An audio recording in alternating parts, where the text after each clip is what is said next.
স্বাগতম সবাইকে the future nurse 24 YouTube চ্যানেলে। তো এখন তোমরা যারা এনএম জিএনএম 2024 এন্ট্রান্স এক্সামিনেশন দিয়েছো, তোমাদের অনেক কিছু কোয়ারি রয়েছে, সেগুলো কিন্তু তোমরা অনেকে এখন ইউটিউব চ্যানেল সার্চ করছো। তারপরে তোমাদের মনে প্রশ্ন জাগছে যে কবে 2024-এর এক্সামের রেজাল্ট বেরিয়ে চলেছে, কি কি ডকুমেন্টস লাগবে, আমি কি সরকারি কলেজে পাবো, বেসরকারি কলেজে কত সিট সংখ্যা রয়েছে, এগুলো তোমাদের নানা ধরনের কোশ্চেন কিন্তু মনে আসছে।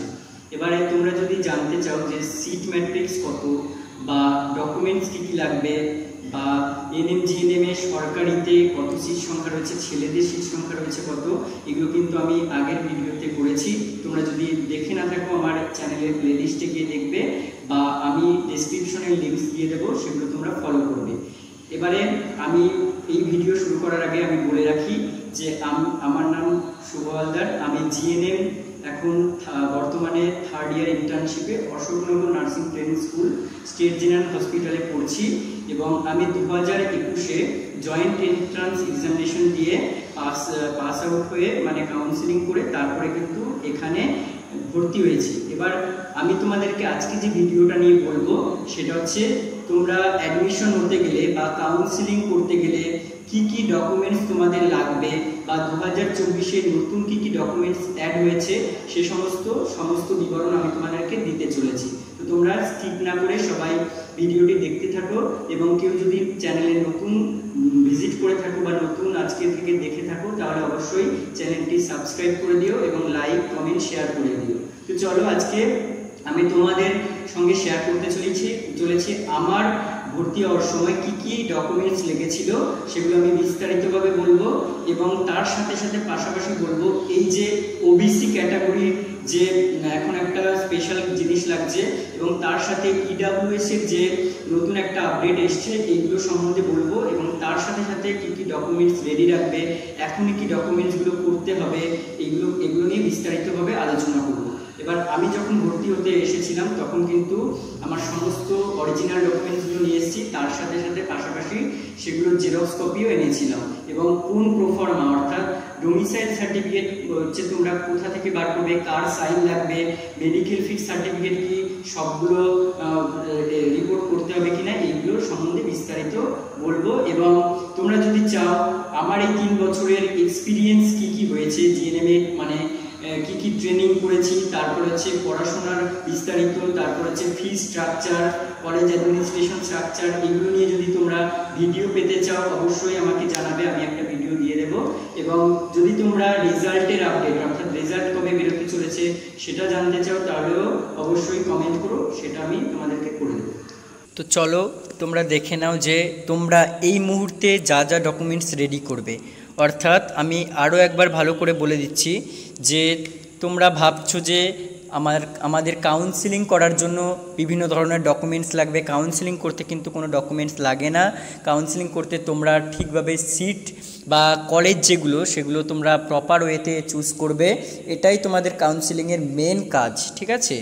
কিন্তু কাউন্সিলিং করতে গেলে কোনো ডকুমেন্টস লাগবে না। কাউন্সিলিং করার পরে যখন তোমরা যে সিকিউরড কাউন্সিলিং করার পরে তোমরা যে সিকিউরড হসপিটাল, কাউন্সিলিং করার পরে তোমরা যে সিকিউর ইনস্টিটিউট বা অ্যালোটেড ইনস্টিটিউট যেখানে পাবে, সেখানে কিন্তু তোমাদের ডকুমেন্ট ভেরিফিকেশনের সময় বা অ্যাডমিশন হতে যাওয়ার সময় কিন্তু ডকুমেন্টসগুলো রাখবে।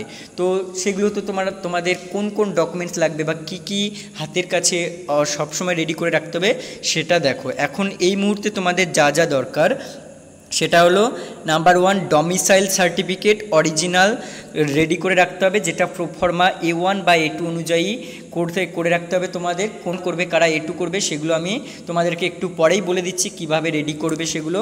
এবং আরেকটা যেটা রেডি করতে হবে এক্ষুনি, সেটা হচ্ছে মেডিকেল ফিটনেস সার্টিফিকেট অরিজিনাল। এইগুলো কিন্তু ওয়েবসাইট রয়েছে, সেখান থেকে তোমরা পেয়ে যাবে PDF আকারে। সেগুলো প্রিন্ট আউট করে নিয়ে ফিল আপ করে তারপরে যেখানে সাইন করানোর কথা সেখানে সাইন করাবে। আমি বলে দিচ্ছি কোথায় সাইন করাতে হবে। তো মেডিকেল ফিটনেস সার্টিফিকেট যখন তোমরা বার করতে যাবে, একটা MBBS করা, MBBS পাস আউট আর যার রেজিস্ট্রেশন নাম্বার রয়েছে সেই রকম কোনো একটা ডক্টরের কাছ থেকে কিন্তু সাইন করাতে হবে, যে সেগুলো করে দেবে সাইন এবং ফিট করবে। তার জন্য কিন্তু প্রত্যেকটা যে রিপোর্টস অর্থাৎ এক্স-রে রিপোর্ট লাগবে, তারপরে হচ্ছে ইউএসজি রিপোর্ট, ব্লাড রিপোর্ট, সমস্ত রিপোর্ট কিন্তু অরিজিনালি তোমরা করবে।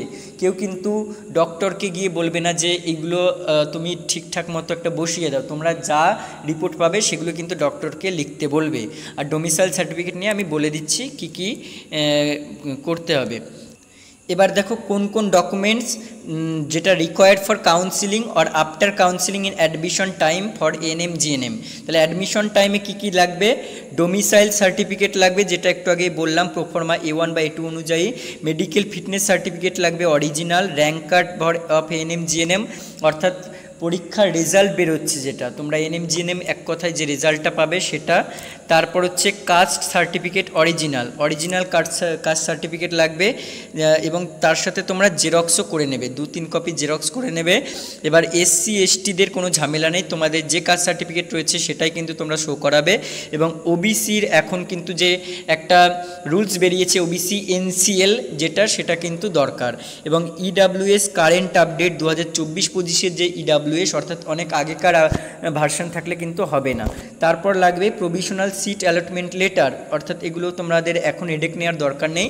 এগুলো তোমরা যখন কাউন্সিলিং হয়ে যাবে, একটা অ্যালটমেন্ট কলেজ পাবে বা ইনস্টিটিউট পাবে, তখন কিন্তু 1000 টাকা দিয়ে একটা সিট অ্যালটমেন্ট লেটার হচ্ছে রেডি রাখতে হয়, ওটা প্রিন্ট আউট করতে হবে। ক্লাস 12 মার্কশিট অরিজিনাল বা জেরক্স করে নেবে, অরিজিনালও লাগবে, তার সাথে জেরক্সও লাগবে। এগুলো কিন্তু সব অ্যাডমিশনের সময় লাগবে, কাউন্সিলিংয়ের সময় রেডি করে রাখলেই হবে, লাগবে না। ফর এজ প্রুফের জন্য 10th অ্যাডমিট কার্ড অথবা বার্থ সার্টিফিকেট লাগবে অরিজিনাল, তার সাথে জেরক্স। এবং yes or no upgradation form original. এগুলো কিন্তু এখন না, এটাও তোমরা ওয়েবসাইটের লিঙ্কে পেয়ে যাবে, বা আমি ডেসক্রিপশনে সমস্ত যেগুলো পাচ্ছ না সেগুলো দিয়ে দেব।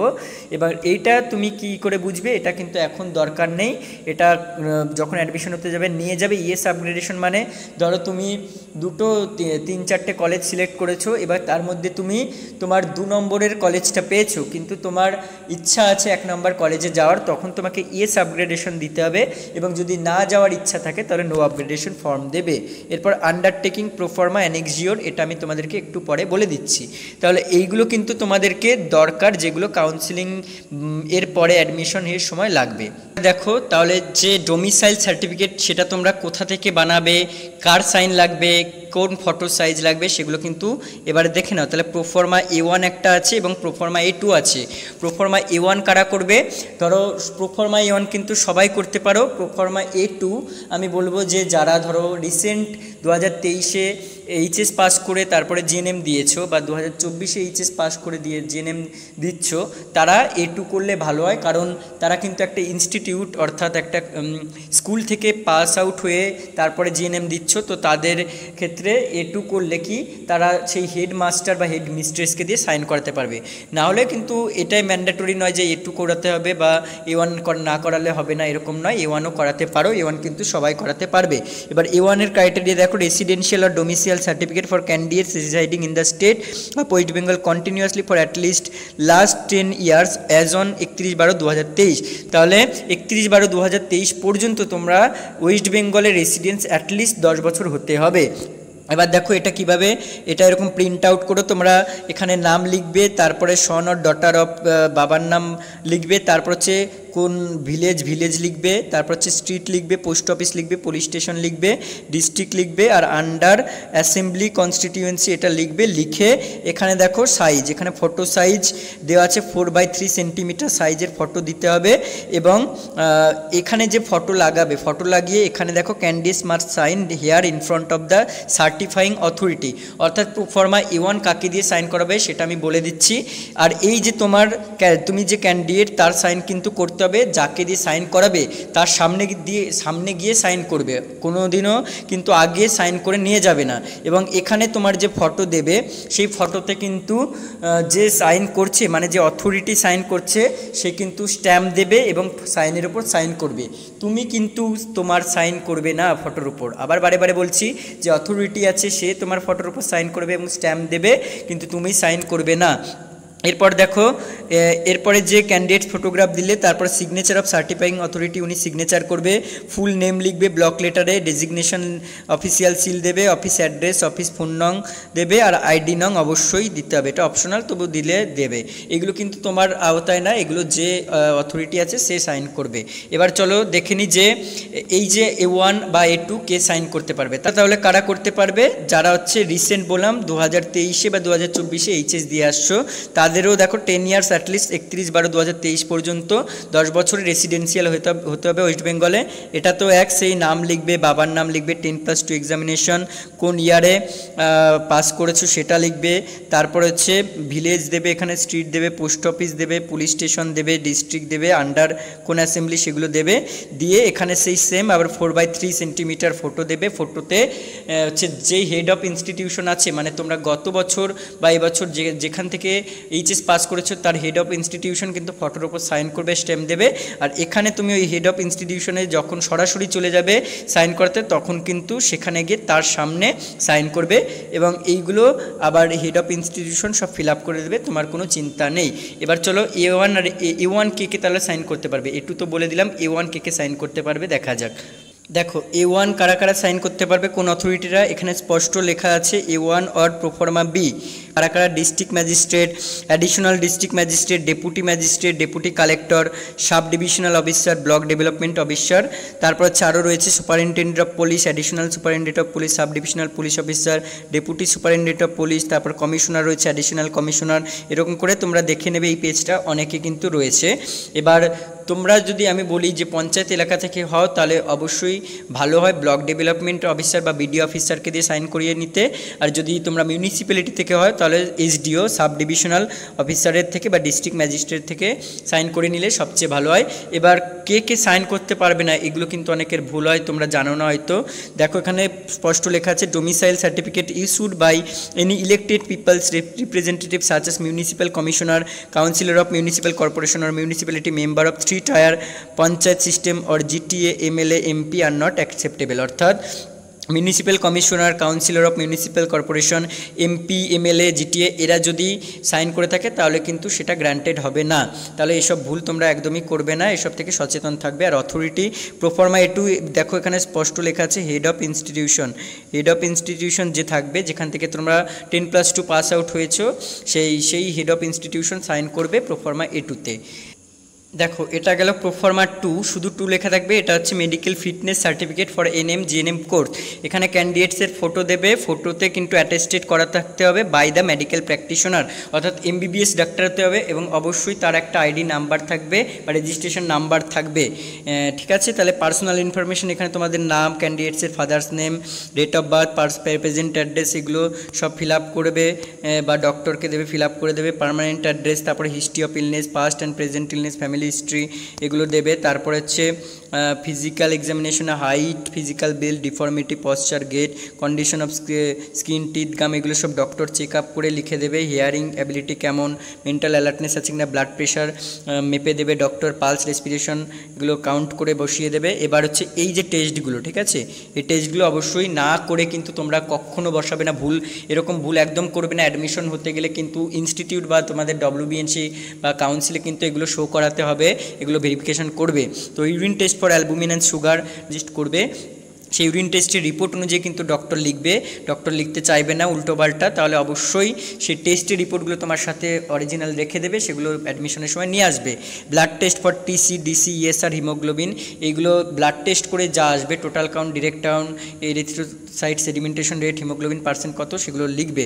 Vision, right I, left I কেমন আছে, এটা হচ্ছে আই টেস্ট করে, আইয়ের ভিশন টেস্ট করে লিখতে হবে। হার্টের কন্ডিশন কেমন, এক্সরে, চেস্টের এক্সরে করতে হবে। তারপর হচ্ছে USG করতে হবে। লিভার অ্যান্ড স্প্লিন কন্ডিশন কেমন, মেনস্ট্রুয়াল হিস্ট্রি, এটা শুধুমাত্র ফিমেলদের জন্য, এটা নিয়ে কোনো ভয় পাওয়ার কিছু নেই, এটা ডক্টরকে বলবে, ডক্টর লিখে দেবে ফিমেল ক্যান্ডিডেট হলে। এরপরে দেখো, এরপরে বলছে I hereby certified that I have examine mister আর মিসেস, এখানে ডক্টরে লিখে দেবে, তোমার কোনো হেডেক নেওয়ার দরকার নেই। এখানে হচ্ছে ডক্টর লিখে দেবে নাম, তারপর হচ্ছে এখানে হচ্ছে এক্সেপ্ট উইকনেস ওর বডিলি ইনফরমেটিভ, এখানে যদি কিছু অ্যাবনর্মালিটি থাকে সেটা লিখবে। এরপর অ্যাকর্ডিং টু দ্য স্টেটমেন্ট এইখানে নাম লিখে, সে হচ্ছে ফিট আছে এবং এত বছর বয়স, সে হচ্ছে ফিট আছে এগুলো লিখে দেবে, ঠিক আছে, ফিট বা না ফিট এখানে লিখে দেবে। আর ইউনিট অন অ্যাকাউন্ট অফ এগুলো সব ডক্টর লিখে দেবে। Temporarily unfit or on account of, কিসের জন্য আনফিট দিয়ে এইটা কিন্তু খুব vital. Full signature of candidate with date তুমি সাইন করবে এরপর এখানে signature of the medical practitioner অর্থাৎ ডক্টর সাইন করবে, সাইন করে তার নেম, ডিগ্রি, রেজিস্ট্রেশন নাম্বার, তারপর হচ্ছে অফিসিয়াল সিল, তারপর হচ্ছে প্লেস আর ডেট, সেগুলো কিন্তু ডক্টর লিখে দেবে, ঠিক আছে। এগুলো নিয়ে কোনো চিন্তা করার কোনো কারণ নেই। এর ছিলাম যে তোমাদের অ্যাডমিশনের সময় দরকার letter of undertaking for using own scribe, ঠিক আছে। এটাই কী করতে হবে, এখানে নাম লিখে তারপর candidate with name of the disability appearing for the name of examination, এখানে তারপর হচ্ছে application number, I do hereby state that name of the scribe will provide the service of scribe or reader for the undersigned for taking the aforesaid examination. এরপরে I do hereby undertake that his or qualification is dash, এটা এগুলো সব তোমাদের করার দরকার নেই, ঠিক আছে। এটা তো এটা প্রিন্ট আউট করে তোমরা ফিল আপ করবে। এবং এই ছিল আজকের ভিডিও যে মেডিকেল ফিটনেস সার্টিফিকেট কী করে বানাবে।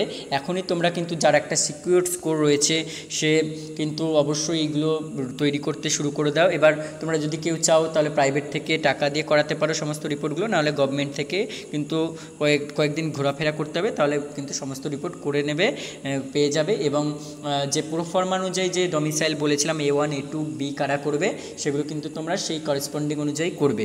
তাহলে আজকের ভিডিও এই পর্যন্তই, আবার দেখা হবে কোনো পরবর্তী ভিডিওতে। ততক্ষণ তোমরা ভালো থেকো, সুস্থ থাকো এবং ভালো জায়গায় তোমরা একটা সিকিউর কলেজ পাও সেটা আশা করি। এবং তোমরা যদি চ্যানেলে কেউ নতুন হও তাহলে ছোট্ট একটা রিকোয়েস্ট আবার বলছি যে চ্যানেলটিকে সাবস্ক্রাইব করে দাও এবং পাশে থাকা বেল আইকনটি বাজিয়ে দেবে এবং প্রচুর পরিমাণে শেয়ার করে দাও এবং লাইক করে দিও।